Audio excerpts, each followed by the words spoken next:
अस्सलामुअलैकुम दोस्तों, कैसे हैं आप सब। उम्मीद करता हूँ ठीक होंगे। आज हम पढ़ेंगे तख्ती नंबर 19 मद का बयान। मैं आपसे सबसे पहले ये कहना चाहूँगा, ये जो डेफिनेशन आप देख रहे हैं नंबर 1, नंबर 2, नंबर 3, ये आपको ज़बानी याद करनी है, ठीक है।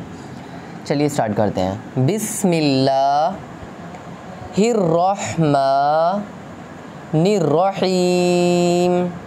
बिस्मिल्लाहिर्रहमानिर्रहीम। नंबर 1, हुरूफ मद्दा के बाद अगर हमज़ा उसी कलमे में हो तो मद्दे मुत्तसिल, मद्दे वाजिब यानी अहम होगा, जैसे जा। नंबर 2, हुरूफ मद्दा के बाद अगर हमज़ा दूसरे कलमे में हो तो मद्दे मुनफसिल होगा, मद्दे जायज़ होगा, जैसे फ़ी अम्रिना।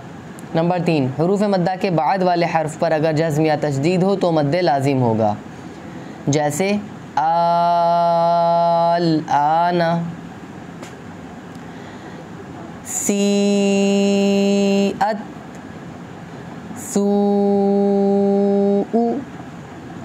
ला इलाहा, इन्ना अंज़लना, हाज्जूका, वस्सॉफ़ाती। अगर कोई डाउट है तो आप मुझसे कमेंट में पूछ सकते हैं, और अगर आप मुझसे ऑफलाइन पढ़ना चाहते हैं तो आप मुझसे कांटेक्ट कर सकते हैं। वीडियो को लाइक करिए, चैनल को सब्सक्राइब करिए और शेयर करिए जो भी लोग आपके आसपास पढ़ना चाहते हैं। Thanks for watching. जज़ाकल्लाहु खैरा।